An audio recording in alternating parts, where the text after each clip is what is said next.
इसी कड़ी में मैं आगे भाई साहब जितेंद्र बजाज जी से आग्रह करूंगा कि आप इस विषय पे अपना मत रखें। अनेक बार सुन चुका हूं उनकी संविधान को लेकर चिंताएं, बहुत देर से विचार कर रहे हैं, बहुत सालों से, और राम बहादुर जी उनके साथ लगे हैं, बहुत प्रयास हो रहा है। तो आज मैं पूरी चर्चा आज की सुन नहीं पाया हूं, पर इस विषय में 2-3 बिंदुओं पर मैं कुछ कहना चाहूँगा। जापान का जो पहला संविधान बना था 1890 में, वो भी जैसे हम कहते हैं कि विदेशी संविधान है, वैसे ही वो विदेशी संविधान था। वहाँ के वो बड़े जो स्कॉलर लोग थे, वो जर्मनी में जाके, अन्य यूरोपियन देशों में जाकर संविधान के जो यूरोपीय विशेषज्ञ हैं उनके पास जाकर पढ़े थे, और फिर उन्होंने आके संविधान लिखा था। पर संविधान उन्होंने विदेशी लिखा था, पर वो व्यक्ति सब देशी थे। वो जानते थे कि जापानी होना क्या होता है, और उनको ये स्पष्ट था कि ये संविधान, ये हम एक विशेष कार्य के लिए बना रहे हैं, और विशेष कार्य वो है कि आज की पश्चिम से डोमिनेटेड विश्व में इस प्रकार की तंत्र की रचना करनी पड़ती है, जिसमें एक संसद भी हो, चुनाव भी हो, कुछ ब्यूरोक्रेसी भी हो, इसकी रचना करनी पड़ती है। पर this can not be all and and all of the Japanese way of being और जापानीज सोसाइटी, जापानीज पॉलिटी। वो इस बारे में बहुत स्पष्ट है। और तो जब ये संविधान लिखा गया, तो क्योंकि आज ये हो रहा था, सुबह वो संगोल की बहुत बात हो रही थी, मुझे याद आया कि जो संविधान को लागू करने के लिए जो उत्सव हुआ, उसमें तड़के सवेरे वो जो मेजी राजा थे, मेजी राजा का बहुत महत्व है वहाँ, वो उठे और शायद 2-3 दिन से वो वहाँ की वो तांत्रिक धर्म व्यवस्था है वहाँ की, उसके अनुसार वो अनुशासन में रह रहे थे। तो सुबह उठ के वो जो महल का जो मंदिर है उसमें गए, और वहाँ जाकर जो भी उनका विधान होता है उन मंदिरों का, उनके अनुरूप पूजा करके उन्होंने संविधान की एक प्रति वहाँ प्रस्तुत की, और उसके साथ ये कहा कि हमारे संतों, फिलोसफर्स ने ये जो परंपरा बनाई है, ये सभ्यता बनाई है, जो अनेक काल से चली आ रही है, उसको और आगे ले जाने के लिए और समृद्ध करने के लिए हम ये इस संविधान का विधान कर रहे हैं, और इसमें हमें गौरव प्राप्त हो, ऐसा उन्होंने प्रार्थना की। और उसके बाद उस संविधान की 4 प्रतियां विशेष संदेशवाहकों द्वारा जापान के 4 बड़े मंदिरों में, तांत्रिक मंदिरों में भेजी गई। This was the main ceremony of adopting the। फिर दोपहर बाद उनके संसद भवन में एम्बेसडर्स को भी बुलाया गया, अन्य लोगों को बुलाया, तो उस समय वो सेकुलर सेरेमनी हुई, और उसमें केवल उतना हुआ कि राजा ने संविधान की प्रति प्रधानमंत्री को सौंप दी कि अब तुम इसके अनुसार चलाओ।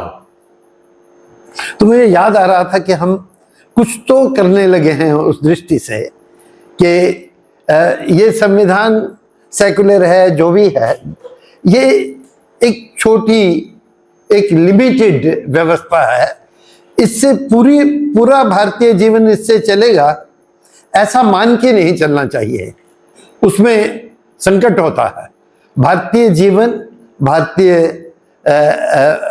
की परंपरा बहुत बड़ी है, उस सबने चलना है। संविधान एक प्रकार के तंत्र को, एक राज्य तंत्र को स्थापित कर रहा है। उस राज्य तंत्र के लिए संविधान है, समाज के लिए उतना ही जितना राज्य तंत्र से समाज का वास्ता है, उतना ही इस संविधान का महत्व होना चाहिए, इससे अधिक नहीं होता। पर इसकी बात मैं थोड़ी और करूंगा। पर जापान में जब एक तो ये हुआ कि उन्होंने जो भी वो कर रहे थे उसको अपनी सनातन परंपरा के साथ जोड़ा। उसमें चाहे वो विदेशी संविधान ही लिख रहे थे, तब भी उन्होंने ये सुनिश्चित किया कि वो अपनी सनातन परंपरा में ये कार्य भी कर रहे हैं। और दूसरा, उनको ये सबको वहां ये बड़ी चिंता थी, और वो बड़ी चिंता हमें नहीं है, ये बड़ी चिंता थी कि ये जो पश्चिमी तरीके की संवैधानिक व्यवस्था है, राज्य व्यवस्था है, इसमें हार्मनी नहीं होती है, समरसता नहीं होती है।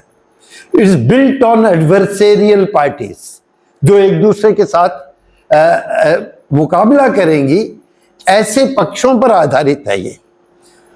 समाज में तो ऐसा होता नहीं, समाज तो it's suppose to be harmonious structure. उसमें your structures are not meant to be defined by your adversaries. पर ये जो पश्चिमी तरीके का संविधान है, इसमें तो एडवर्सरी होता ही है, रूलिंग पार्टी होती है, अपोजिशन होती है, पक्ष होता है, विपक्ष होता है। उनको इसकी बहुत चिंता थी कि हम इस संविधान को लागू करेंगे, उसको लागू करना आवश्यक था। विश्व की परिस्थितियां ऐसी थी कि पश्चिमी पद्धति का संविधान लगाना ही था। तो बहुत लंबा ये विचार हुआ कि जब ये संविधान लगेगा तो हम समाज में समरसता कैसे बना के रखेंगे। जापान के जनजीवन में समरसता कैसे बनी रहे, इस पर से 30-40 वर्षों तक उन्होंने विचार किया। इस मेजी रिस्टोरेशन के साथ ही वो विचार शुरू हुआ, और जब तक ये संविधान बना और उसके 10 साल बाद तक ये विचार चलता रहा कि क्या क्या हमें करना है, कि जब पश्चिमी व्यवस्था हम यहाँ ला रहे हैं, उससे जो समाज में पक्ष विपक्ष बनेगा, उससे समाज बचा रहे, उससे जापानी जनजीवन बचा रहे, उसमें जापानीत्व बना रहे। हमने वो विचार नहीं किया है। आज के कार्य में भी इसकी परंपरा की चिंता तो हो गई, सामंजस्य की, समरसता की जितनी चिंता की आवश्यकता थी वो नहीं की, वहां बहुत चिंता थी इसकी, और उसके लिए उन्होंने बहुत सारा कुछ किया। उनमें से एक तो ये किया जो मैं शुरू से कह रहा हूं कि उन्होंने इससे संविधान से परिभाषित होने वाला जो राज्य है उसके ऊपर वहां के राजा को बैठाया। The king of Japan was, उसको he was always considered divine, पर उस समय उन्होंने जानबूझकर, सोच समझकर ऐसा सुनिश्चित किया कि जापानी समाज में राजा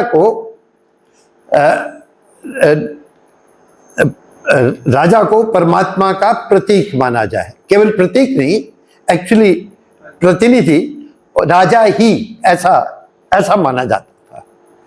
और उसको, किंग के पैलेस को और किंग के व्यक्तित्व को, किंग के पोजीशन को संविधान से बाहर रख के इतना ऊंचा किया कि जो भी राजनीतिक क्षेत्र में जो भी विभाजन हो, उस सब को वो सिमटा सके, उस सब को वो उसमें सामंजस्य ला सके। एक ये काम किया, उस पर बहुत प्रयास हुआ ये करने में, और चला वो 1947 तक चला, जब तक वो अमेरिकनों ने उनके लिए एक नया संविधान नहीं बनाया, तब तक वो चला। दूसरा काम उन्होंने ये किया, मैं इसलिए कह रहा हूं कि संविधान की जो हम चिंता कर रहे हैं वो आवश्यक है। संविधान का वो भी होता है, उसको शायद हमें अमेंडमेंट भी करना है, शायद नया भी लिखना है, पर हमें जो संविधान के ऊपर और संविधान के बाहर होता है उसकी भी चिंता करनी चाहिए, क्योंकि संविधान की चिंता तो हम काफी कर रहे हैं।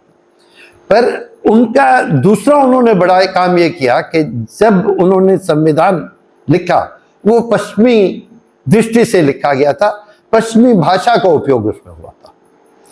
उसके साथ ही उन्होंने एक कार्य प्रारंभ किया जिसमें एक राजादेश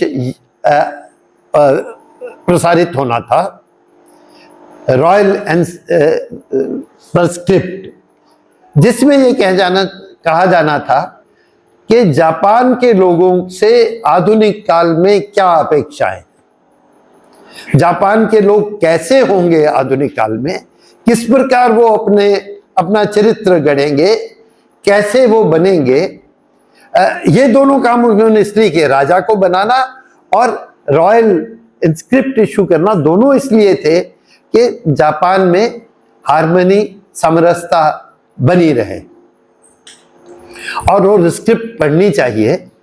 बहुत विचार से उन्होंने लिखी, क्लासिकल लैंग्वेज का उपयोग किया, पश्चिमी भाषा का उपयोग उसने किया, एक ही पन्ने की थी। और उसमें ये कहा कि जो जापान के सनातन मूल्य हैं उनके अनुरूप, मुख्यतः बेसिकली ये कहा कि जो जापानी सभ्यता के सनातन मूल्य हैं उनके अनुरूप प्रत्येक जापानी को चलना चाहिए और अपना चरित्र उसके अनुरूप गढ़ना चाहिए। उसमें ये था कि एक दूसरे को आप भाई समझेंगे, माँ बाप का आप वहाँ तो माँ बाप दे आर लाइक गॉड्स, तो आपको उनको वो स्थान देंगे। एक जापानी दूसरे जापानीज के साथ मित्रवत नहीं भ्रातृवत व्यवहार करेगा, इस प्रकार की बातें थी। पर they were suppose to be all the statement of the classical Sanatan Japanese way of living. और उन्होंने केवल ये लिखा नहीं, उसके बाद ऐसा कहा जाता है कि उन्होंने ये लिखा, ये तो एक ही पन्ना था, इस पर ऐसा कहा जाता है कि 40,000 पन्ने का भाष्य लिखा गया होगा। इसका अर्थ क्या, जापानी होने का अर्थ क्या होता है, इस पर इतना लंबा भाष्य लिखा गया होगा। फिर हर स्कूल में इसे पढ़ाया जाता था, हर स्कूल में इसको रिसाइट किया जाता था। तो बहुत प्रयास था कि इस प्रकार का हम संविधान लाए हैं तो जापान की जापानियत बची रहे, जापान की सामंजस्य बचा रहे, जापान की सनातन के साथ जुड़ाव बचा रहे। वो कार्य भी हमें करना, वो केवल संविधान को बदलने से नहीं होगा, संविधान बदलना शायद आवश्यक है, वो अलग कार्य है। वो कार्य हमने प्रारंभ नहीं किया है, वो जिस प्रकार उन्होंने किया था उस प्रकार हमने उसे प्रारंभ नहीं किया। शायद क्योंकि 75 साल हो गए हमें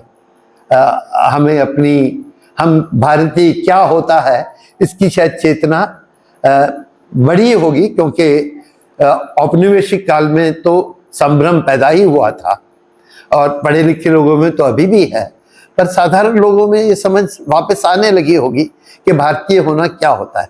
मुझे हमेशा लगता है कि संविधान की चिंता करते हुए ये मान के चलना चाहिए कि संविधान एक छोटी समाज की एक छोटी व्यवस्था है। समाज इससे राज्य से बड़ा है और राज्य, ये वाला राज्य अधिक से अधिक 1950 से अब तक का है। समाज जो है वो अनंत काल का है, सनातन है और उसके मूल्य बदलते नहीं हैं। उसके मूल्यों की मैनिफेस्टेशन, एक्सप्रेशन वो बदलती है, उसके मूल्य सनातन है।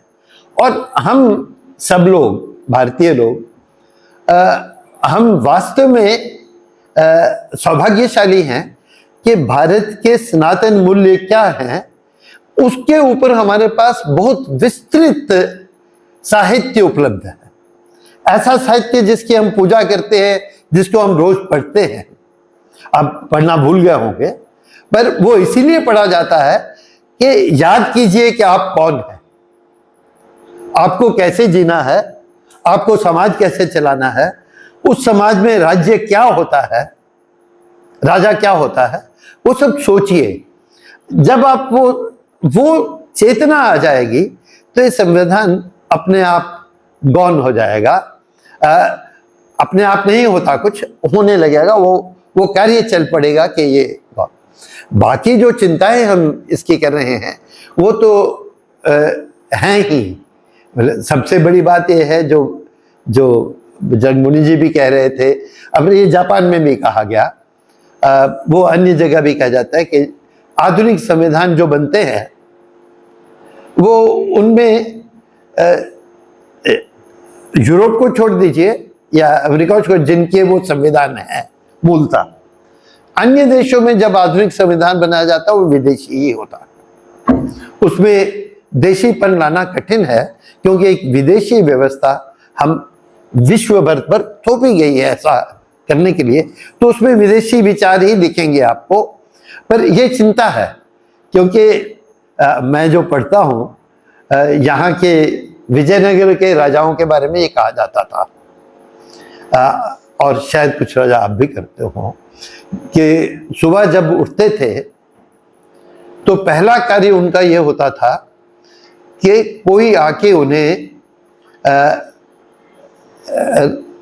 रामायण के बाल कांड में जो पहला अध्याय जिसमें कहा गया है कि जब राजा राम राज्य करते थे तो क्या होता है, जब राजा राम राज्य करते हैं तो क्या होगा, ऐसा वाल्मीकि शुरू में बता रहे हैं।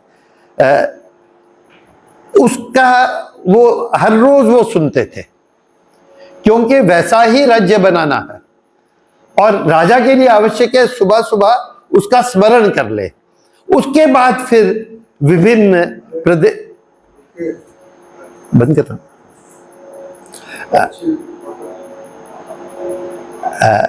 उसके बाद फिर विभिन्न राज कार्य करते थे।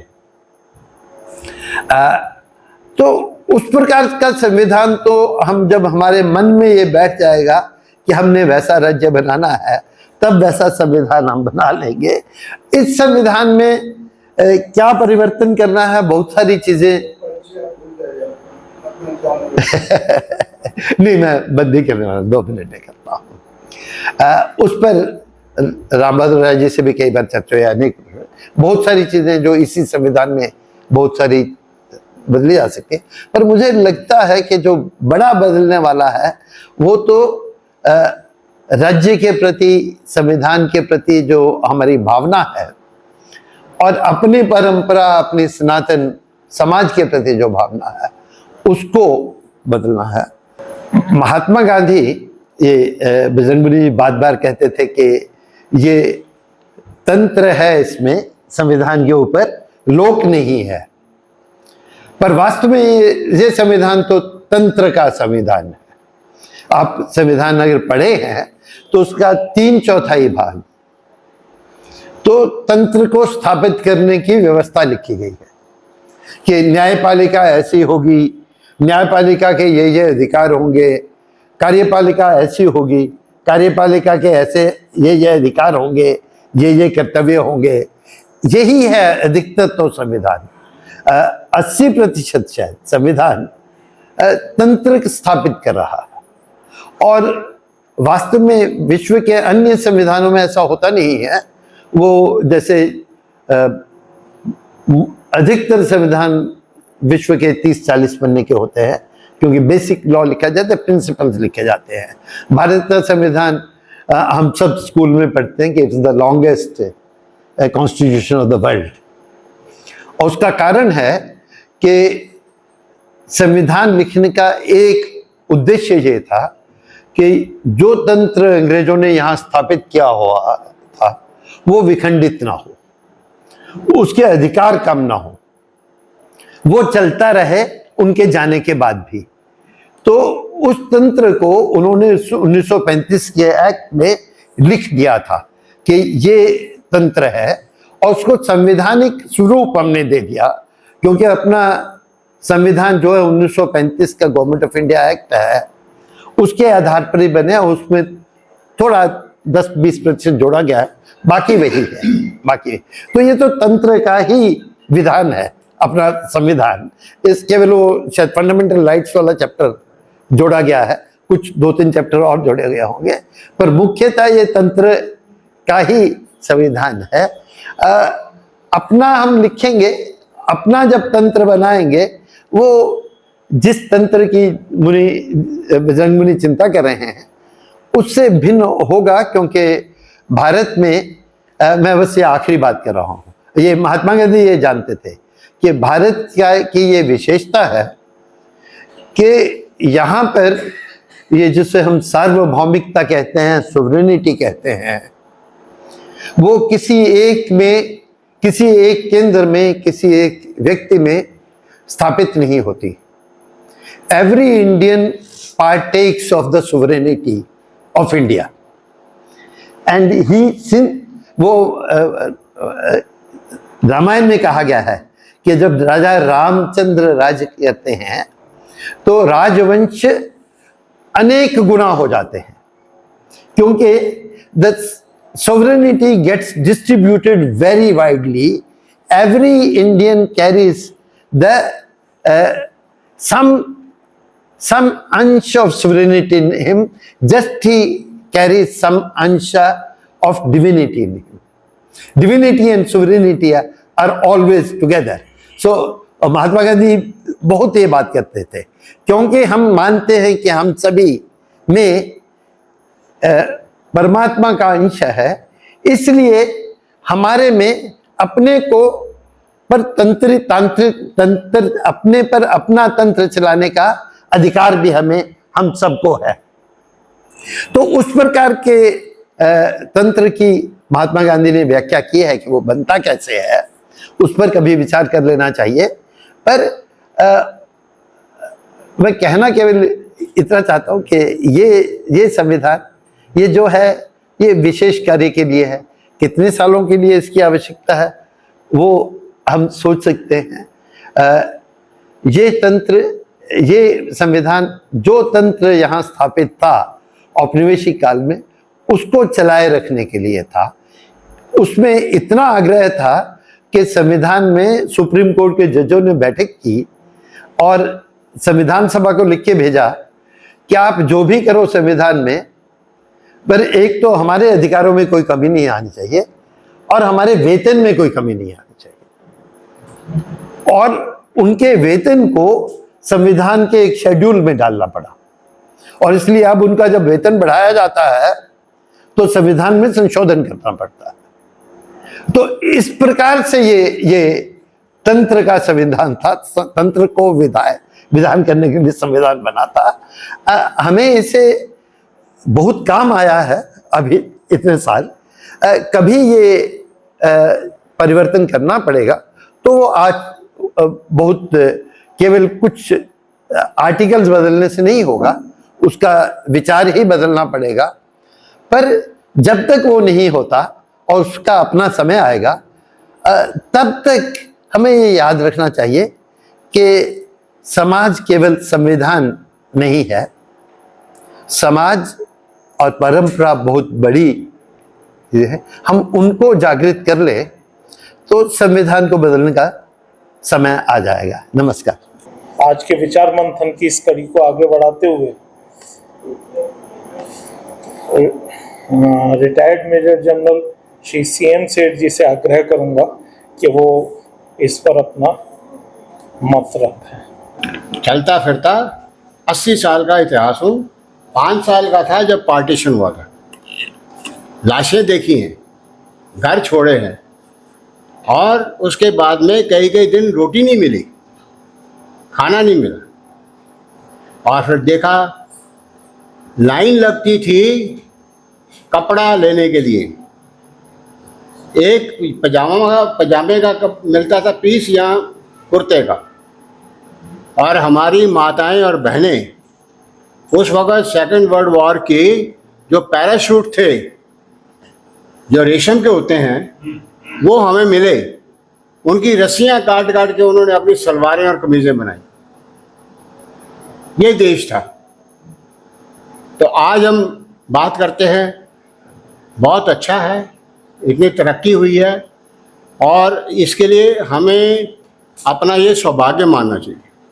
और तरक्की हुई कैसे? तरक्की हुई आदमियों के पुरुषार्थ से, हमारे पुरुषार्थ से। रिफ्यूजी आए, किसी ने अंडे बेचे, करोड़पति थे उस वक्त, किसी ने अंडे बेचे, सब्जी बेची, हाथ नहीं फैलाया। और आज वो पूरे चांदनी चौक में दुकानें हैं उनकी। वहाँ के लोग जो थे पुराने डेलीवाल चले गए, छोड़ के चले गए, इन्होंने खरीद लिया। आज बिजनेस देखिए, इंडस्ट्री देखिए, सब तरह से। मगर क्या ये बना कैसे कॉन्स्टिट्यूशन? मैं आपको एक अपनी जो है सोच है जो फौज की, वो मैं आपको बताता हूँ। हमारा कॉन्स्टिट्यूशन जब आप कैसे भी बना लीजिए, मगर सबसे पहले बोलती बात यह, जिम्मेवारी किसकी है? हु इज अकाउंटेबल उसको चलाने के लिए। और अगर वो नहीं चलाता तो फिर उसके लिए उसको क्या सजा है? कोई अकाउंटेबिलिटी नहीं है किसी की भी। आपने 5 साल के लिए भेज दिया, कोई अकाउंटेबिलिटी नहीं। यहाँ पर चीफ मिनिस्टर का कहते हैं इतना बड़ा 45 करोड़ का महल बन गया, क्या वहाँ पर देखने वाले नहीं थे? नहीं थे क्या देखने वाले? क्या वहाँ पर म्यूनसिपल कमेटी नहीं थी? उनके मेंबर नहीं थे?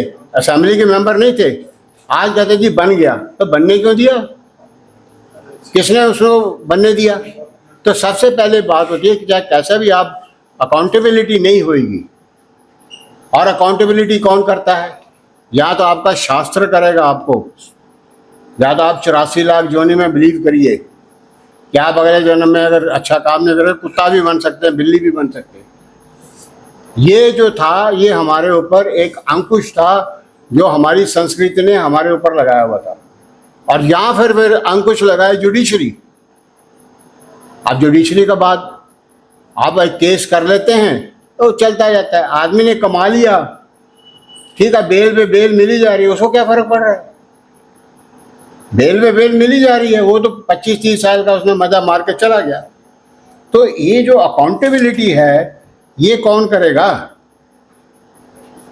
दूसरा, जब ये कॉन्स्टिट्यूशन बना, तब ये कॉन्स्टिट्यूशन जो है, किसी ने वक्ता ने बोला कि अंग्रेजों का जो सिस्टम था उसी को ले।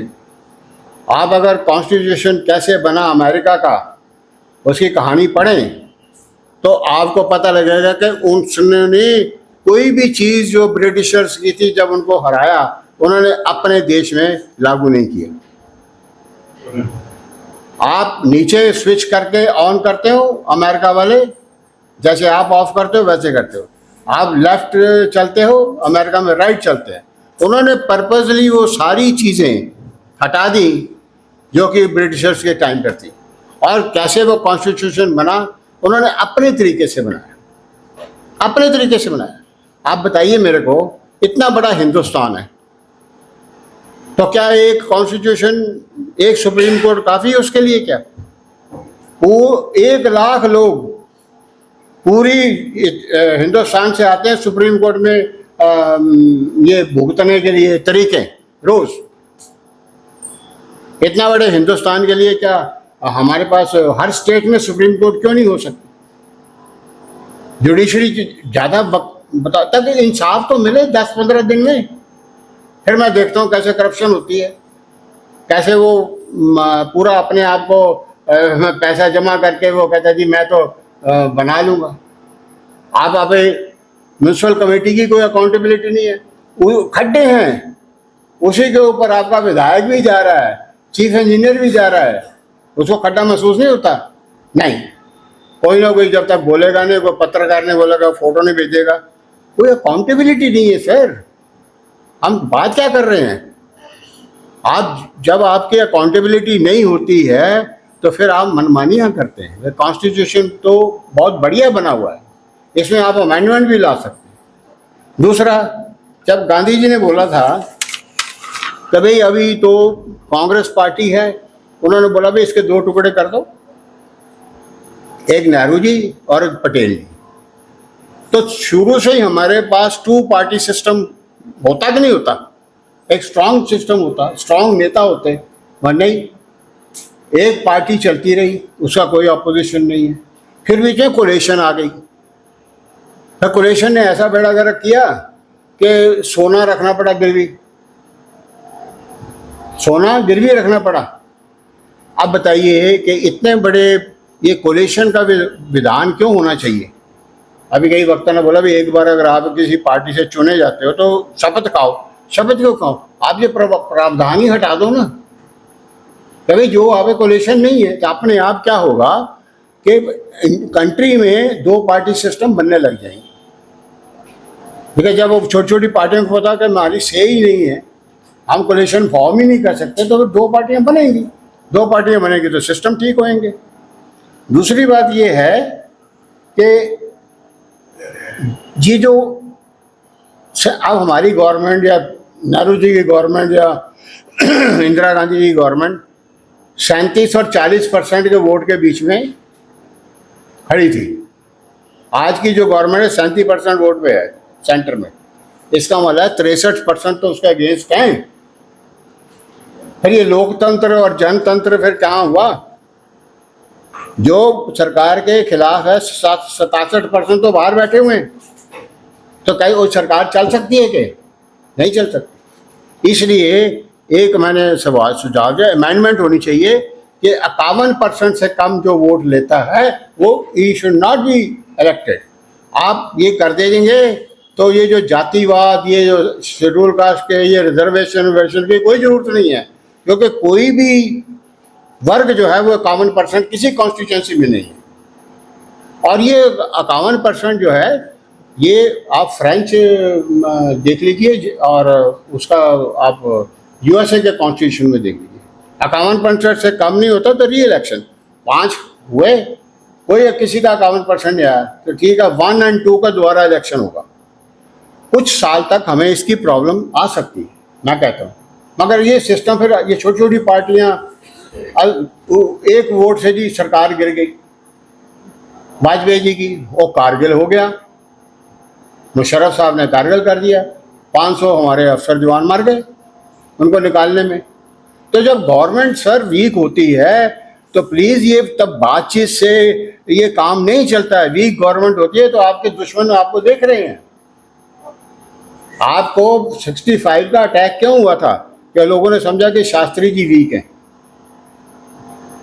तो हमेशा आप देखिए कि आपके दुश्मन हैं दोनों तरफ से, चाइना और पाकिस्तान, तो देख रहे हैं कि आप अगर कैसे कमज़ोर होएंगे, आपकी गवर्नमेंट कमज़ोर होएगी तो आपकी आर्मी भी तो कमज़ोर होएगी ना, तो फिर कौन संभालेगा? तो ये 51% का होना चाहिए, अकाउंटेबिलिटी होनी चाहिए। अब बताइए सिविल सर्विसेज, अब बताइए विधायक है, आज विधायक को भी इलेक्शन लड़ने के लिए पैसा चाहिए। हमारे देश में तो 5000 औहदे इलेक्शन होते हैं, हर इलेक्शन में पैसा लगता है सर, तो जेब से डालेगा? आप कितना भी कह लो, आज एक रैली 3.5 करोड़ कॉस्ट करती है, पॉलिटिकल रैली 3.5 करोड़ कॉस्ट करती है। अब आप 5000 इलेक्शन, एक विधायक के इलेक्शन में भी 20-22 लाख खर्चा हो जाता है, म्यूनसिपल कमेटी का विधायक। तो आप मेरे को बताइए, अगर आपने ऐसा सिस्टम ही बना दिया है और वो जो सिस्टम जो है वो ऐसा है कि जिसमें पैसा चाहिए तो पैसा वो निकालेगा नहीं। आपने गांव तक को नहीं छोड़ा, वहां भी वो डेमोक्रेसी डाल के दुश्मनियां पैदा कर दी। जो गांव में एक होता पंचायत होती थी, अब पंचायत के इलेक्शन में भी मर्डर होते हैं, तो जी हम पंचायती राज बनाएंगे। अरे भाई क्वालिटी, हम कहते हैं वी दी पीपल, अब मेरे लिए अरे what is the quality of the your people? सन 47 में आपकी एजुकेशन रेट क्या था? 0। आज भी आप फुली एजुकेटेड नहीं है, इलिटरेट नहीं है, तो आप क्या we the people? What is the quality of people? क्या हर पीपल जो है वो मतलब उसमें क्वालिटी है? नहीं। यूएसए ने, अब आप मेरा क्रिटिसिज्म कर सकते हैं, 100 साल तक उन्होंने वुमेन्स को राइट नहीं दिया वोटिंग का, 64 तक उन्होंने ब्लैक्स को नहीं दिया राइट वोटिंग का, और आपका वोट और उसका वोट एक ही बराबर है। आप देश के बारे में सोच रहे हैं, वो अपनी 2 रोटी के बारे में सोच रहे हैं। काम क्वालिटी है वी दी पीपल, तो वी दी पीपल को क्वालिटी तो करो। और हमने जो बनाया, हमने कहा एक जुडिशियल इंडियन पीनल कोड बना दिया, उधर बना दिया अपना जी एक्ट ऑफ 35 जो Indian army act, Indian act है, उसकी वो कॉपी है। आप अपनी संस्कृति, अपनी सभ्यता वो भूल गए। आपने सन 1876 में ये जात पात हुई है, कास्ट सिस्टम आया। हमारे कास्ट सिस्टम नहीं था, वर्ण सिस्टम था, जाति थी। तो वो जातियां तो हमने अभी भी हैं, 4 जातियां पूरी दुनिया में हैं, क्षत्रिय, वैश्य, ब्राह्मण, शूद्र। शूद्र क्या है? Service sector. ब्राह्मण क्या है? रिसर्च जो करता है, जो पढ़ता है, पढ़ाता है, वो ब्राह्मण है। क्षत्रिय है जो डिफेंड करता है। और ये अपने अपने एप्टीट्यूड के मुताबिक गीता में लिखा हुआ। कोई किसी को फौजी बना नहीं सकता अगर उसका एप्टीट्यूड ना हो, तो किसी को प्रोफेसर बना नहीं सकता अगर एप्टीट्यूड ना हो। तो ये हमारी वर्ण व्यवस्था थी। और कर दिया क्या? जात पात पे कर दिया। चलो कर दिया, तो फिर एक अगर शेड्यूल कास्ट हो गया तो भाई उसको फिर आप उसके बच्चे पोते पोतियों को भी रिजर्वेशन दे रहे हो। बंद करो ना, एक जनरेशन के बाद किसी और को दो। तो जो नंबर ऑफ हैव नॉट है वो उतने के उतने ही हैं जितने की वो पहले थे। फिर हमारा एजुकेशन सिस्टम मंदिरों के ऊपर बेस्ड था। 1300 सर यूनिवर्सिटियां थी हमारे पास, 1300 यूनिवर्सिटियां। जब ये लॉर्ड मैकाले आया, सबसे पहले उसने हमारा जो एजुकेशन सिस्टम अटैक किया और उसने मंदिरों को ख़त्म किया। हर मंदिर में पंडित जी होते थे, वो प्राइमरी तक पढ़ाई देते थे, स्किल डेवलप करते थे। 17वीं शताब्दी तक हमारी 33% जीडीपी, वर्ल्ड की जीडीपी इंडिया के पास थी। हम शिप बनाते थे, स्टील बनाते थे, कपड़ा बनाते थे, एक्सपोर्ट करते थे। तो सब खत्म कर दिया इन्होंने, अंग्रेजों ने आके। और वही का वही सिस्टम हमने अंग्रेजों का कर दिया। तो अब आप उसको कहते हैं जी भी और क्या सिस्टम बनाओगे। हम अपनी सभ्यता भूल गए, अपनी जो भी थी हमारी चीज़ें भूल गए। और आज तो फैमिली, किसी ने बताया आज तो फैमिली को भी अटैक हो रहा है। हमारी बेसिक यूनिट क्या है? फैमिली। अमेरिका की बेसिक यूनिट फैमिली नहीं है। आपकी बेटी अगर मद्रास में है तब भी आप उसको, चाहे शादी भी उसकी होगी तब भी उसकी माँ उसको रोज़ फ़ोन करती है। ये हमारा कल्चर है, हमारा सिस्टम है। मगर हम अपने जो सोच है उसको हमने बिल्कुल वेस्टर्नाइज कर दिया है और उसी का नतीजा हम भुगत रहे हैं। किसी के सिविल सर्विसेज है, ब्यूरोक्रेसी है, सब कुछ है, मगर कौन अकाउंट है? तो जी उसके घर में 400 करोड़ पकड़ा गया, तो क्या जी 500 करोड़ पकड़ा गया। भाई क्यों पकड़ा गया? ये क्या हो गया? अब ये वो पकड़ा भी गया और छूट भी गया बेल पे। तो इसके ऊपर आपको विचार करना चाहिए। और जस्टिस जो है, डिस्पोजल ऑफ जस्टिस क्विक होना चाहिए।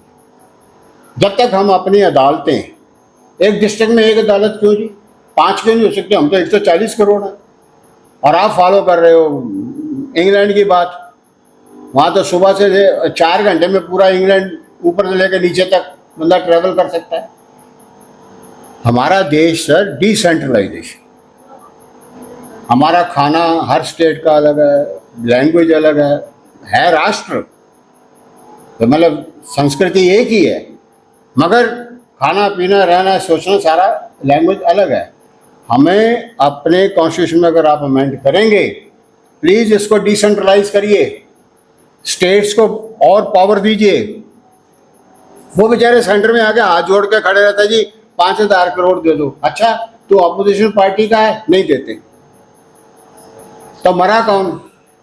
We the people. कौन मरा? We the people. वो बेचारे का क्या कसूर है कि उसने डीएमके को वोट दे दिया? तो ये सिस्टम आपके फेल हो चुके हैं, कंप्लीटली कोलैप्स हो चुके हैं।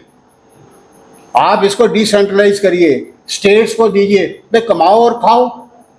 पहले तो टैक्स लेके आप स्टेट का सेंटर ले जाते हैं, फिर वहां पर हिसाब किताब करके फिर वापस स्टेट को देते हैं।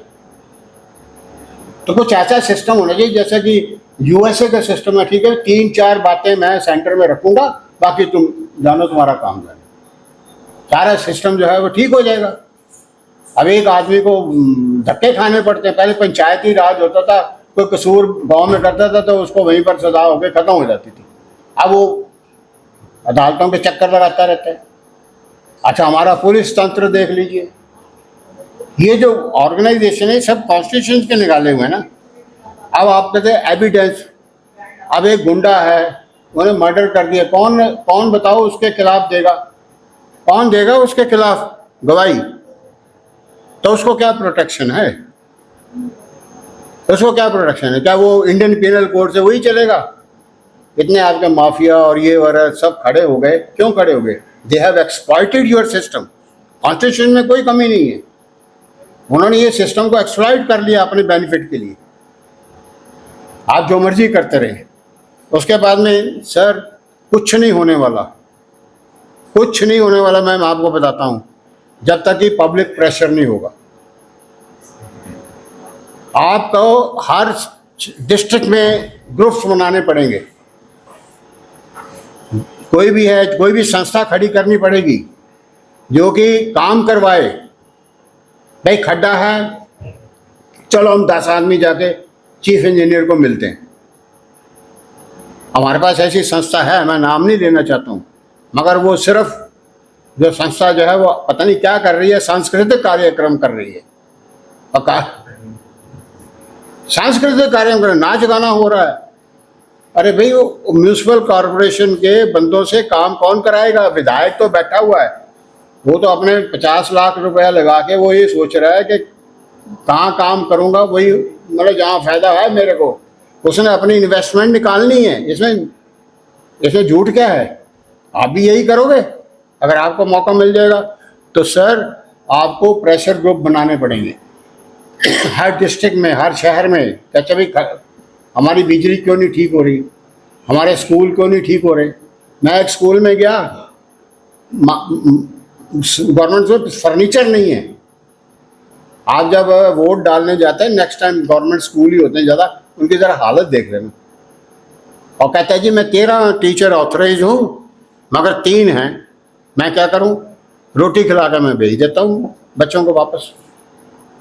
सो देखिए, कॉन्स्टिट्यूशन जो है ये बहुत बड़ी चीज़ है। ये आप और भी 15 कॉन्स्टिट्यूशन भी बना लोगे, मेरा ये ख्याल है अकाउंटेबिलिटी किसकी, काम किसने करवाना है। तो काम अगर वी दी पीपल है तो हमें फिर वी दी पीपल हम करें ना, अपना इकट्ठे अपना प्रेशर ग्रुप बनाएं और ठीक करें। आपके पास जो है, हम धीरे धीरे फाइनली में ये कह रहे, हम भूलते जा रहे हैं कि हम क्या सभ्यता है, क्या संस्कृति है।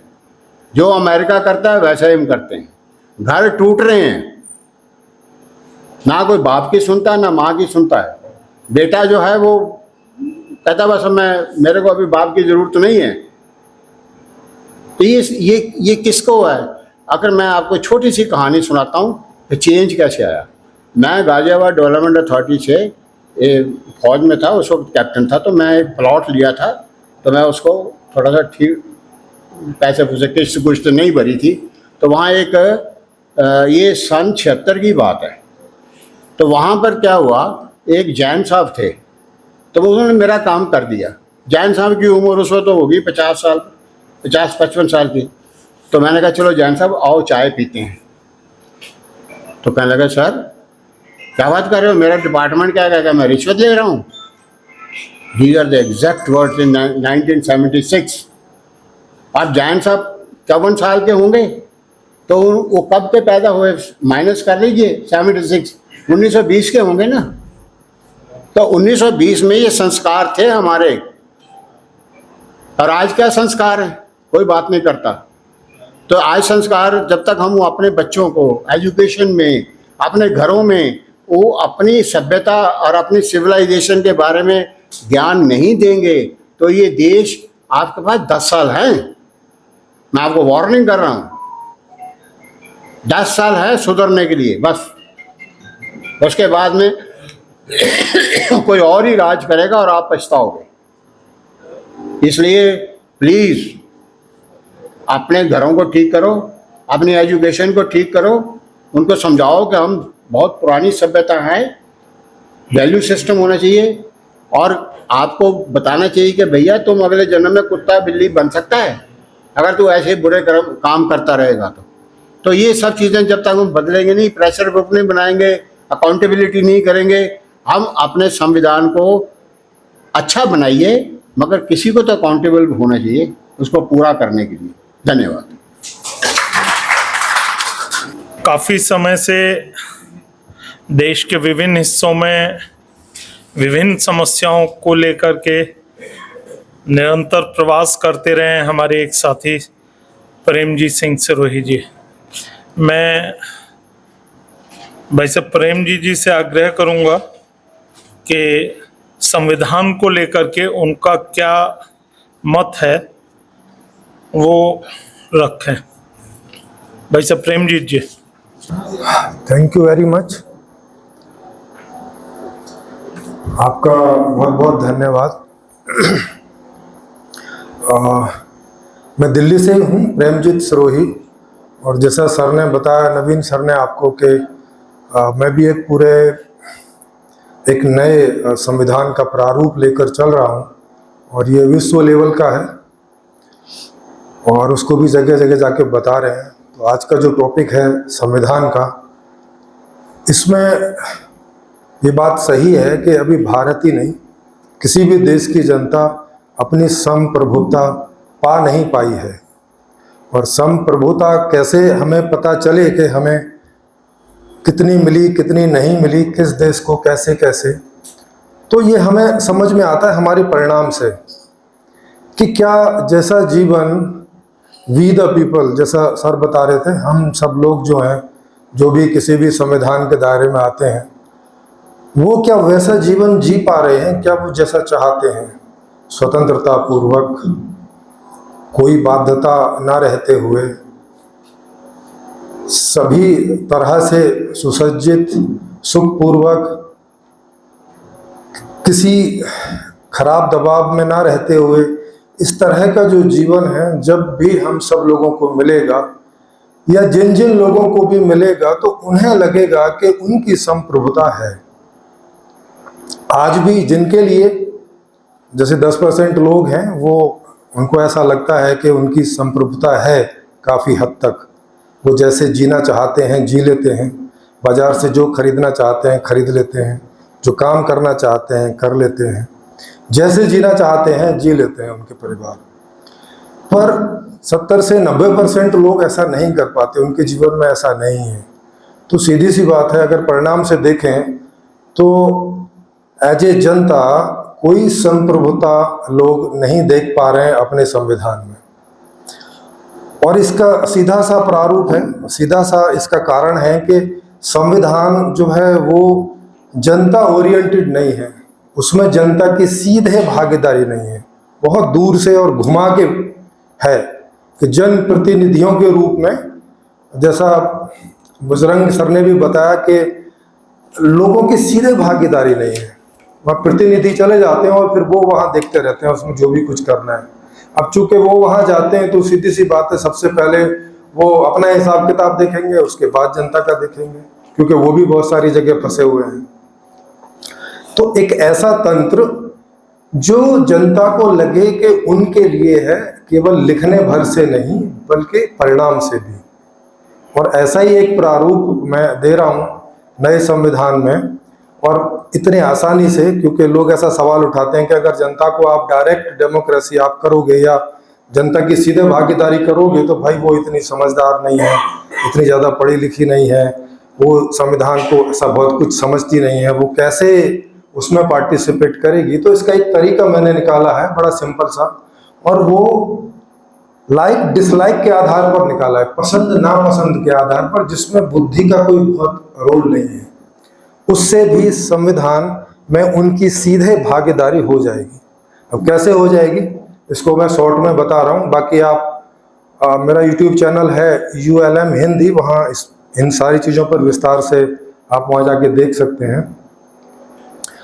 कि जैसे आपने देखा होगा कि आप किसी होटल में या किसी रेस्टोरेंट में कोई भी खाना वगैरह खा के या वहाँ की सेवाएं लेके बाहर निकलते हैं तो आपको एक रिव्यू आता है, ऑनलाइन भी आता है, कभी कभी वो आपको पेपर भी दे देते हैं भरने के लिए कि आप हमारी सेवाओं से कितने संतुष्ट हैं, कृपया ऐसा रिव्यू दे जाइए। वो उनके होटल के नाम करने के लिए कि हमारे यहाँ अच्छी सेवाएं वगैरह होती हैं और दूसरे लोगों को दिखाने के काम आता है। उस व्यवस्था में ये आपकी वोट होगी, वोट के रूप में। तो जब जब भी आपका इंटरेक्शन होगा सिस्टम के द्वारा कहीं पर भी किसी भी रूप में, किसी सेवा लेने के रूप में होगा, कोई प्रोडक्ट लेने के रूप में होगा, या और किसी भी तरह का इंटरेक्शन होगा जनता में, किसी भी आदमी का, किसी भी वोटर का, तो उसके बाद उसके पास में ऐसा ही एक सेटिस्फेक्शन रिव्यू के लिए एक कॉलम आएगा ऑनलाइन मोबाइल में, और अगर वो उससे सेटिस्फाई नहीं है तो वो उसमें अनसेटिस्फाई का टिक लगा के और उसका रीजन देते हुए वो उसको रिव्यू दे देगा, तो वो उसका उसमें नेगेटिव वोट माना जाएगा। और अगर ऐसे 10% नेगेटिव वोट हो जाते हैं किसी भी प्रोडक्ट के खिलाफ, या किसी भी सर्विस के खिलाफ, या किसी भी नेता के खिलाफ, या किसी भी पद वाले के खिलाफ, या किसी भी संविधान के नियम के खिलाफ, तो वो चीज नल एंड वॉइड हो जाएगी तुरंत प्रभाव से। अब इसमें आदमी को कोई बुद्धिमानी रखने की जरूरत नहीं है, केवल उसकी पसंद नापसंद पर कि संविधान जो उसको सेटिस्फाई करने के लिए बनाया गया है, उसको उसका जीवन जीने के लिए बनाया गया है, वो सेटिस्फाई हो रहा है कि नहीं हो रहा है।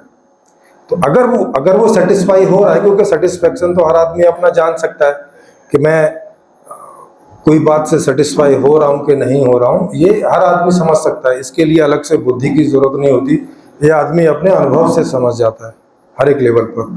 तो जब वो इस तरह से इस संविधान को भी अपने ढंग से बनाए रख सकता है, इसमें जो लीडर्स लोग होंगे, जो नेता लोग होंगे, वो केवल प्रेस्क्राइब करेंगे, वो केवल कोई भी नियमों की प्रस्तावना भर देंगे जनता को, और जनता उन्हें पास करेगी 2-3 महीने में। अगर कोई नेगेटिव वोट 10% उसके खिलाफ नहीं हो जाता है तो वो अगला जो है आपका अनुच्छेद बन जाएगा, और उसके बावजूद भी अगर वो कोई -10% रिजल्ट खराब देता है तो वो फिर से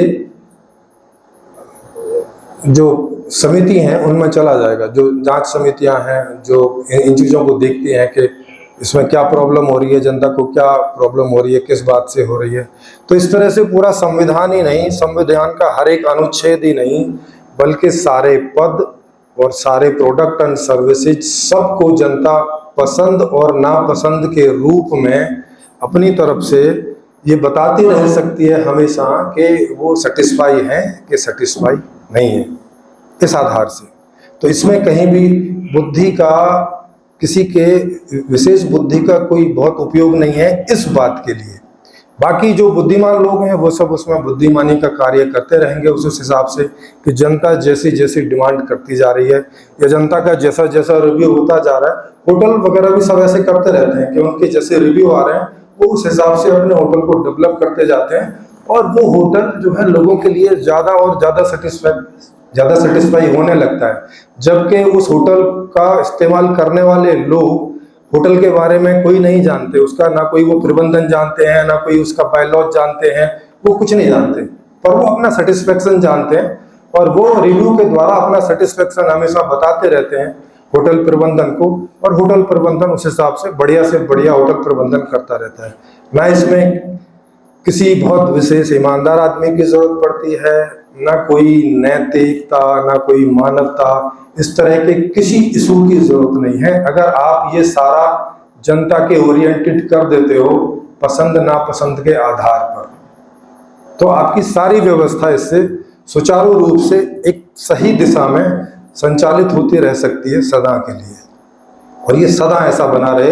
इसका एक बड़ा प्रारूप है कि कैसे होगा, क्यों होगा, क्या होगा। इसमें एक नया अलग से अर्थशास्त्र भी है, नया एक शिक्षा का मॉडल भी है। इसमें 5-6 मॉडल है टोटल, सबके सब नए हैं, क्योंकि आज का टॉपिक जो है ये संविधान वाला है। तो और एक सर ने बताया भी था कि हमें संविधान का पूरा विचार ही बदलना पड़ेगा। आज का जो संविधान है वो उन चीज़ों पे खरा नहीं उतरता, रिजल्ट से भी नहीं उतरता, और बौद्धिक ढंग पे भी हम अगर उसमें उसका एनालिसिस करते हैं तो हम नहीं पाते कि वो कहीं पर भी जनताओं की अपेक्षाओं पर खरा उतर रहा है पिछले 70 से भी ज़्यादा सालों से। तो ऐसा सब दिख रहा है। तो मैं इन्हीं शब्दों के साथ में अपनी ये बात पूरी करता हूँ, क्योंकि आज का यही टॉपिक था।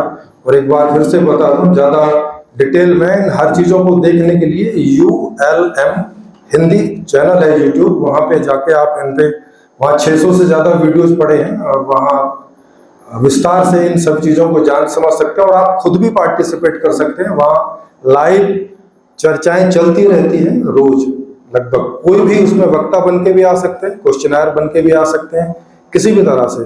वो पूरा ऐसे ओपन ही है आपके हिसाब से। जी, थैंक यू सर। धन्यवाद प्रेम जी। मैं भाई साहब राय साहब से आग्रह करूंगा। आदरणीय बजरंग मुनि जी और मित्रों,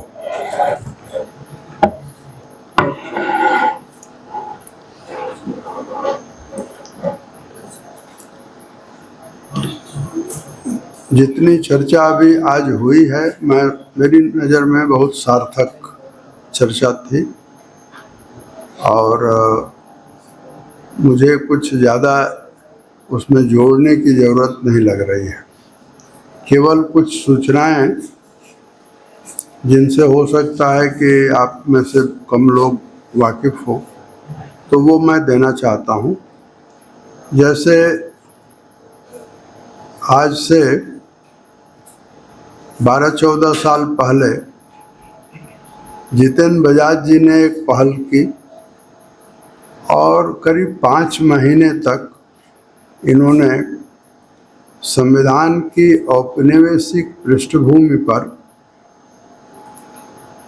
हर शनिवार या रविवार को एक व्याख्यान करवाया और वो व्याख्यान 2 किताबों में उसे आप पढ़ सकते हैं। पहली किताब है जो बजाज जी के समाज नीति समीक्षण केंद्र ने छापी, वो प्रोफेसर देवेंद्र स्वरूप का अद्भुत व्याख्यान माला थी और उसमें संविधान की जो औपनिवेशिक पृष्ठभूमि है, 250-300 साल की जो पृष्ठभूमि है, वो पूरी उन्होंने रखी।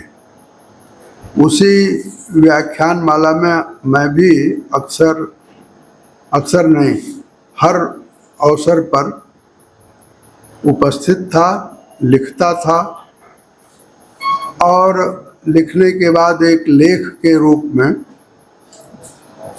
मैं उसको देवेंद्र स्वरूप जी को दे देता था कि अगर आपको ठीक लगे तो कोई सुधार करना हो तो कर दीजिए। तो आमतौर पर वो जो भी होता था वो हमको लौटाते थे और हम उस समय प्रथम प्रवक्ता और बाद में यथावत में वो श्रृंखला हमने चलाई, देवेंद्र स्वरूप जी के नाम से चली। 18 व्याख्यान हुए थे और 24 लेख हमने बनाए। उन 24 लेखों की एक किताब बनी, उसमें 50-51 पेज मैंने प्रस्तावना लिखी। जब हमने प्रस्तावना लिख करके देवेंद्र स्वरूप जी को दिया तो मैं उस किताब के कई शीर्षक सोच कर गया था, लेकिन देवेंद्र स्वरूप जी ने उन सारे शीर्षकों को जो मैंने सोचा था उसे उन्होंने खारिज कर दिया। वो स्वयं एक शीर्षक सोचे हुए थे और उसी शीर्षक से किताब प्रभात प्रकाशन ने छापी, यह संविधान हमारा या अंग्रेजों का। तो आज जो चर्चा चल रही थी उसमें भी ये बात बार बार आ रही थी और आप लोगों ने ध्यान दिया होगा कि जितेंद्र बजाज जी ने एक बात कही और उसे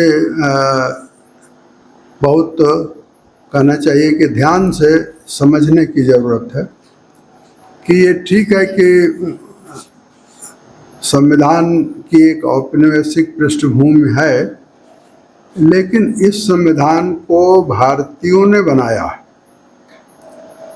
और भारत की उस समय जो श्रेष्ठतम प्रतिभाएं थी वे उस संविधान सभा में थी। दूसरी बात जो मैं आपसे कहना चाहता हूं कि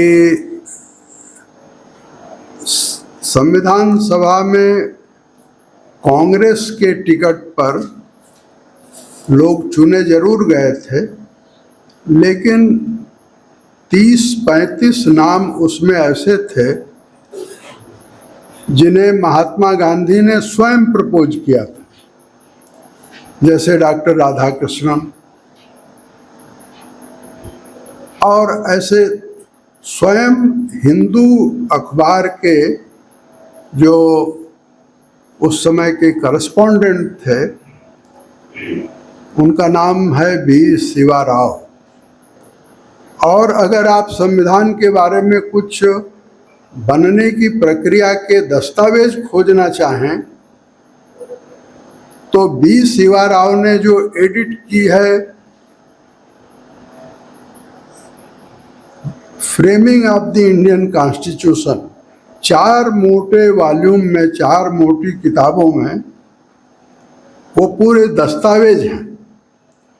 B Shiva Rao constituent assembly के मेंबर भी थे और जब कॉन्स्टिट्यूशन बन गया तो जो कॉन्स्टिट्यूशन में जितना बना है उसके अलावा लाखों ऐसे कागजात रहे होंगे जिनको सुरक्षित करने की जरूरत थी, और वो कुछ राजेंद्र बाबू के पास था, कुछ और लोगों के पास था। उसको बी शिवा राव को दिया गया, राजेंद्र बाबू ने दिया और बी शिवा राव ने वो किताब बनाई।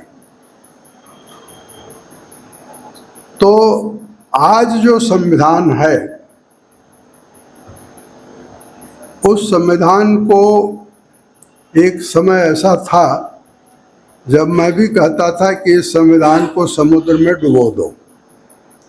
मैं आज ये बात नहीं कह सकता, और इसलिए नहीं कह सकता क्योंकि तब मेरी जो समझ थी उस समझ के अनुसार मैं ये बात कहता था। आज मेरी समझ ये है कि ये जो संविधान है जिसमें आलोचना के लिए कहा जाता है कि 123 बार संशोधन हो गए हैं, 103-4 संशोधन तो हो चुके हैं और 20-22 और संशोधन लाइन में है। मैं संशोधनों की जो लोग आलोचना करते हैं मैं उनसे निवेदन करना चाहता हूं कि एक बात आप जरा ध्यान में रखिए। जब किसी संविधान में संशोधन होता है, हमारे संविधान में संशोधन की एक प्रक्रिया है और बहुत अच्छी प्रक्रिया है। कुछ संशोधन साधारण बहुमत से हो जाता है, कुछ संशोधन जो है वो 2/3 बहुमत से होता है, और कुछ संशोधन है जो राज्यों के, आधे राज्यों के विधानसभाओं की सहमति से होता है। तो मैं जो कहना चाहता हूँ वो दूसरी बात है, प्रक्रिया हम आपको नहीं समझाना चाहते। मैं आपसे ये कहना चाहता हूँ कि जब लोकसभा और ये संसद जब संविधान में संशोधन के लिए बैठती है तो वो मात्र संसद नहीं होती, वो कॉन्स्टिट्यूएंट असेंबली का रोल अदा करती है। इसलिए यहाँ इकट्ठे हुए मित्रों को मैं कहूँगा और बजरंग मुनि जी को भी कहूँगा कि आप संविधान सभा की बात को अपने दिमाग से निकाल दीजिए। नई संविधान सभा जो उस समय संविधान सभा थी उसके मुकाबले कोई भी आप संविधान सभा बनाएंगे वह उसके मुकाबले में आज की परिस्थिति में असंभव सी कल्पना है, और असंभव कल्पना नहीं है, यानी आप आकाशचारी हैं ऐसा मैं मानूंगा। लेकिन इसी संविधान को जनता के प्रति जवाबदेह बनाने के जो जरूरतें हैं उस पर ध्यान देना चाहिए, ऐसा मुझे लगता है। और जैसे मैं आपको एक घटना बताता हूँ। कुछ दिनों पहले मेरी संविधान के बारे में जो समझ है उसके बाद मैं ये कह सकता हूँ निष्कर्ष के तौर पर, जो कर्नल सेठ साहब भी कह रहे थे, अपने ढंग से कह रहे थे, लेकिन मैंने जो इनका कहा हुआ समझा वो ये कि ये चाहते हैं कि डिसेंट्रलाइजेशन हो, और बहुत ठीक बात इनके दिमाग में है। आज हमारे यहाँ अगर कुछ गड़बड़ी है शासन में, समाज में, तो उसकी वजह सेंट्रलाइजेशन है। और हमारे संविधान ने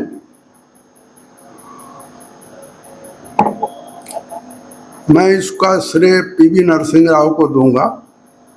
पीवी नरसिंह राव जब प्राइम मिनिस्टर थे तो उन्होंने 73वां और 74वां संविधान संशोधन करवाया। ये जो 73वां और 74वां संविधान संशोधन है वह महात्मा गांधी की कल्पना का जो स्वराज हमारे देश में स्थापित होना चाहिए उसकी दिशा में एक छोटा सा कदम है। आज जिनको संविधान पर बात करनी है उनको ये विचार करना चाहिए कि 73वां और 74वां संविधान संशोधन को व्यवहारिक रूप में कितना लागू किया गया है। यही है मर्म। अगर आप राम राज्य ले आना चाहते हैं, अगर आप सुराज्य ले आना चाहते हैं, अगर आप सुशासन लाना चाहते हैं, आप अगर एक नागरिक की संप्रभुता की चिंता करते हैं, तो आपको सोचना चाहिए तरीका कि कैसे गांव अपना शासन स्वयं कर सके और उसे समर्थ कैसे बनाया जा सके। मैं शहरों की बात नहीं कर रहा हूं।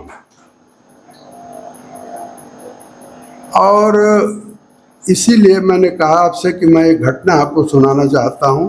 इस भूमिका के बाद सुनाने से आपको समझ में आएगा। पंचायत के सवाल पर, यानी पंचायतें कैसे अपना अच्छा काम करें, 73वें संविधान संशोधन के सिलसिले में कोरोना के काल में बैठे बैठे घर पर हमने 21 राज्यों की पंचायतों पर वेबिनार किया। 21 राज्यों में वेबिनार किया।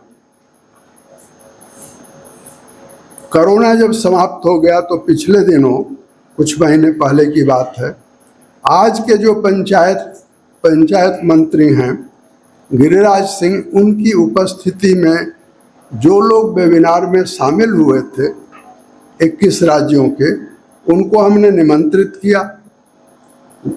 वो पूरी संख्या में आए और उन्होंने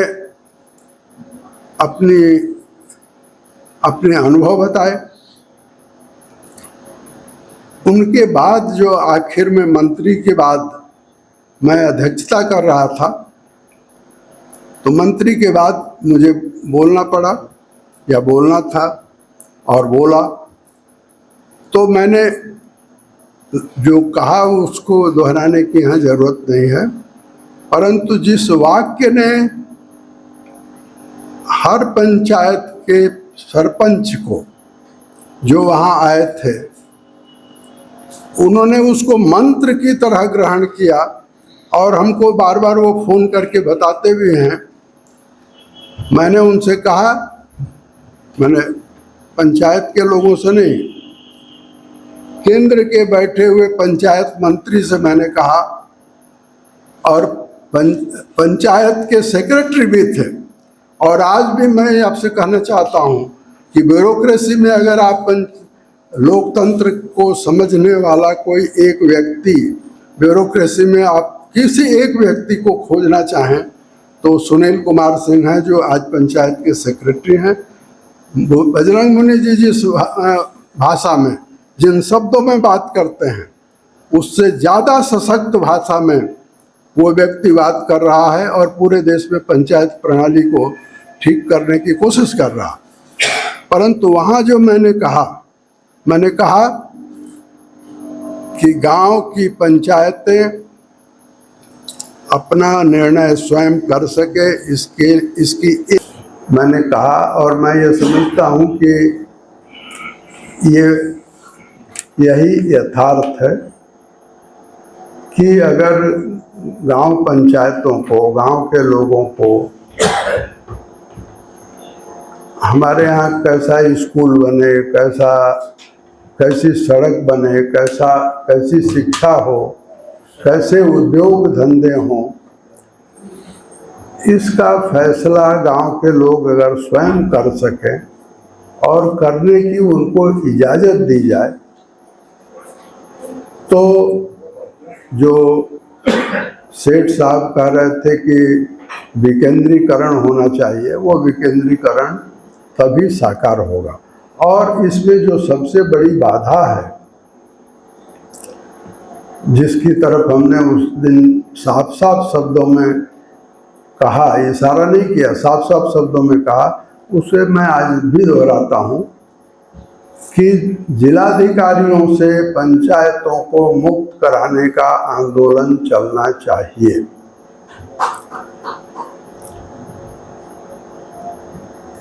जिलाधिकारी कभी टैक्स वसूलने का काम करता था और आज के जिलाधिकारी भ्रष्टाचार की अगर कोई गंगोत्री है तो जिलाधिकारी है। भ्रष्टाचार की अगर कोई एक कसौटी मानी जाए, जब वो नौकरी ज्वाइन करता है और जब वो रिटायर होता है, तो उसके बाद उसकी संपत्ति कितने गुना बढ़ती है। क्या वेतन जो वो पाता है उसी वेतन में उसका काम चलता है? जो करोड़ों रुपए गांव में जा रहे हैं, प्रधानमंत्री की तमाम योजनाएं हैं, मुख्यमंत्रियों की तमाम योजनाएं हैं। आज अगर हमारा 5 लाख करोड़ रुपए का बजट है, उस बजट पर किसका अधिकार है? जो जिस नागरिक संप्रभुता की बात आपने इस बोर्ड पर लिखी है, उसका संबंध इस बात से है कि जो केंद्र का और प्रदेश का बजट है, उस बजट को उस मद में खर्च किया जाए, ना कि किसी की जेब में जाए। और ये तभी संभव होगा जब जिस तरह से एक फाइनेंस कमीशन है, जो फाइनेंस कमीशन सेंटर का हिस्सा तय करता है, राज्य का हिस्सा तय करता है, लेकिन उसके बाद वो चुप हो जाता है। हमें दूसरी बात जो आवाज के तौर पर उठानी चाहिए, वो कि जिले का फाइनेंस कमीशन जिले का भी हिस्सा तय करे, और वो जिले का हिस्सा जो है वो गांव पंचायतों को जाना चाहिए। और जो जिला पंचायतें हैं वे स्वतंत्र और स्वायत्त बने और संवैधानिक व्यवस्था में उनकी के अधिकार सुनिश्चित किए जाएं। जैसे संविधान में यूनियन लिस्ट है, संविधान में स्टेट लिस्ट है, संविधान में कंकरेंट लिस्ट है, संविधान में हमारी मांग होनी चाहिए कि हम संविधान में डिस्ट्रिक्ट लिस्ट में जुड़वाएं। तो मैं अपनी बात समाप्त करना चाहता हूँ ये कह करके कि बजरंग मुनि जी के हौसले को मैं सलाम करता हूँ। उनके हौसले के सामने मैं बहुत ही कहना चाहिए कि विनम्र भी हूँ। और जिस आयु में, जिस अवस्था में वो हैं, और हम सब लोग हैं, कोई ज़्यादा फर्क नहीं है, उसके बावजूद उनका एक मिशन है।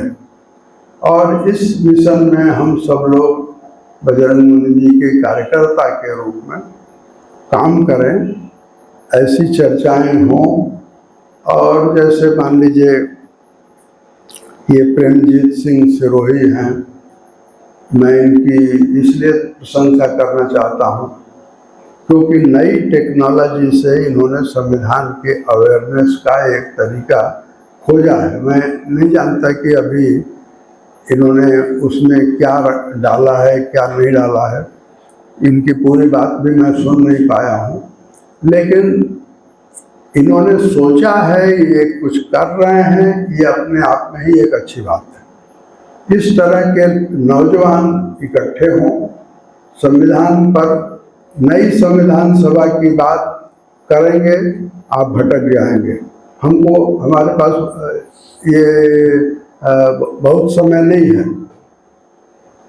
बहुत समय इसलिए नहीं है मैं कह रहा हूँ क्योंकि मैं नहीं जानता कि महाभारत कब हुआ, लेकिन महाभारत युद्ध के रूप में आप मत देखिए। भारत की सभ्यता, भारत की संस्कृति, भारत की राज्य व्यवस्था हिमालय के शिखर पर थी जब महाभारत हुआ।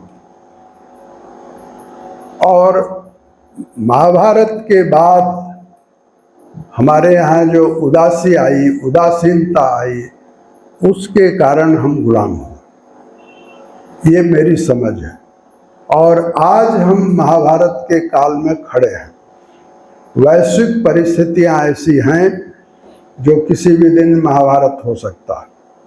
तो इसलिए मैं कह रहा हूँ कि हमारे पास समय ज़्यादा नहीं है। भारत अब कोई विश्व से अलग एक स्थान नहीं है। और भारत का नेतृत्व इस समय जिस व्यक्ति के हाथ में है, जिनका नाम नरेंद्र मोदी है, जो बात नेहरू ने छिपाई उसे नरेंद्र मोदी ने सार्वजनिक करके, और उसी विधि विधान से, जिस विधि विधान की बात जितेंद्र बजाज जी जापान के संदर्भ में कर रहे थे, बाकायदे उसी विधि विधान से सार्वजनिक रूप से पूरी दुनिया देख रही है कि भारत में राज्य व्यवस्था स्थापित करने के राजदंड या धर्मदंड से शासन चलाने की एक शुरुआत आज 28 तारीख को हो गई है। और उसी दिन हम एक संविधान पर भी चर्चा कर रहे हैं। ये दोनों एक अच्छा संयोग है। इसलिए इसी संविधान को सुधारने की जरूरत हमको, उसका संकल्प लें, और इस संविधान को सुधारेंगे तो अपनी तकदीर भी सुधारेंगे, हमारी नहीं, आने वाली पीढ़ियों की। मैं अपनी बात पूरी करता हूँ।